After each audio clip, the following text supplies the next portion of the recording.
Hey there, Shipmate Squad. Welcome back to the Shipmate YouTube channel. This week, we're going to be talking about how your e-commerce order gets to your door.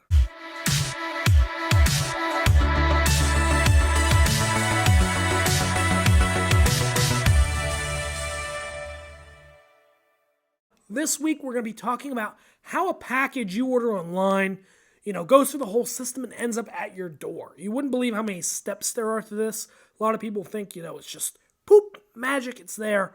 But it's a lot more complicated than that. But before we get started, I want you guys to like, share, subscribe. We're still running this contest up to, 500 likes. If you comment down below, you got a chance to win this here Shipmate bag. We're going to be giving away 3 to 5 of these. So, make sure you get your comment in. There's not very many entrants right now. So, without further ado, let's get back to the content. So, guys, when you go and you place that order online, there's a lot of things that happen. But I really want to start at the beginning of the journey. The beginning of the journey for that item you order or that product. And that is, at the manufacturer. So these items are made at various places around the globe. Many in other countries, some domestically. So I'm going to start off with an example of a product made internationally because I think that's a little more interesting.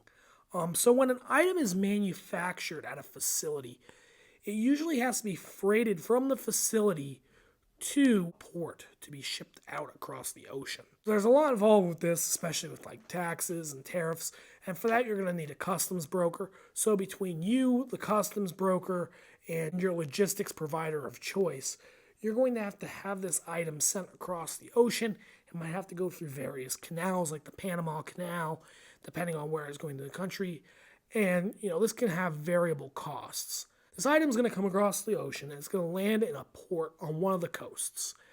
And this item is going to be taken off the ship, possibly inspected, and then loaded onto a truck.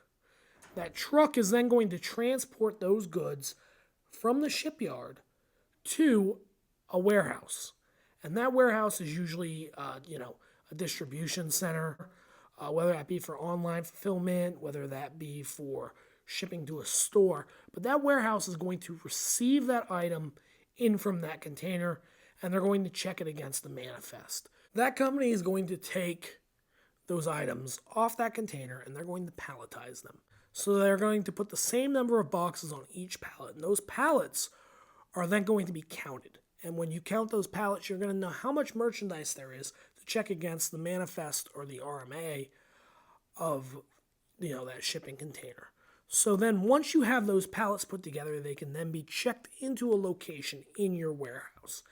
And these items will be transported to somewhere and stored in that location until they need to be picked.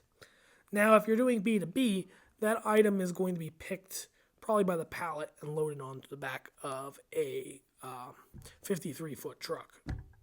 But if you're doing B2C fulfillment, e-commerce fulfillment, like you see at Amazon, or like when you buy something on Shopify, or you buy something on Instagram, a lot of times those individual items are going to be stored in a forward pick location, meaning somewhere near a packing station, somewhere near a dock, where those items can easily go back out.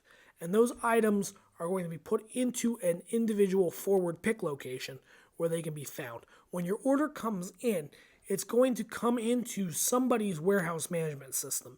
And that warehouse management system is going to send an individual known as a picker to the location of the warehouse that houses that item, usually the forward pick location. That individual will then grab that item and place it into a bin.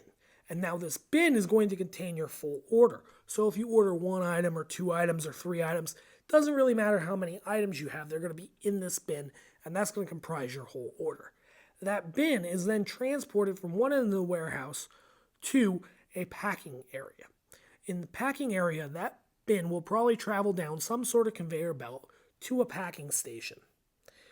The packing station will then take those items out, scan them to verify that they are correct items, and then they will load them into a box or a poly mailer or whatever kind of mailer it takes to send it to your house, and that will then be weighed and measured, and a label will be applied. When they print this label, it'll send the tracking information back to your merchant, and that's how you're able to see, where the item is going, how it's traveling. From there, those items go further down a conveyor belt to a sorting area. And in the sorting area, those items are sorted based on carrier. So some might be going with FedEx, some might be going with UPS, some might be going to the post office, some with DHL, but those items will be sorted. Once those items are sorted into pallets or bins, depending on the quantity, those pallets and bins are transported to the receiving dock. The receiving dock then loads them into the back of a truck that corresponds to the correct carrier. So this is why they're sorted ahead of time. So when the UPS truck pulls up, you load the UPS on. When the FedEx truck pulls up, it's loaded onto there. From there, these packages are scanned at a sorting facility, and they're sorted based on zip code with many other packages that are traveling through the mail. And once these items are sorted, they are loaded onto other trucks that will drive it away from basically a hub and spoke model. So what you do is you have the hub, which was this distribution center, and now it's going out to a spoke, which is a smaller distribution center in another city. So that product is going to travel on a truck or a plane or whatever it is by the postal carrier from the sort facility to one of these spoke facilities by plane, by train, by truck, and it's going to get there. And once it arrives there, it's going to be sorted yet again to get it a little more granular. So that way it goes to the correct city's post office. And once it arrives at the correct city's post office or UPS location or FedEx distribution center, those items are then loaded out to the local delivery trucks. And the local delivery trucks then drive the item to your door and deliver the package. So as you can see, there's a lot of steps here involved from the time that, you click that button to the time it gets to your door. And, it's really important to remember that these items, they come from somewhere, They're made by people and they're shipped by people across the world. And it's miraculous that somebody can click, a button on a screen somewhere and get an item a few days later. And, because of logistics, this is all very possible. Hey guys, I hope you enjoyed this video.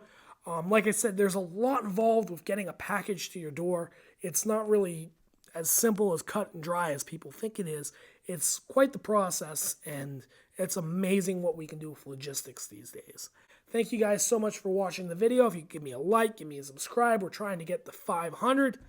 Thank you guys so much for watching, and we'll see you next week.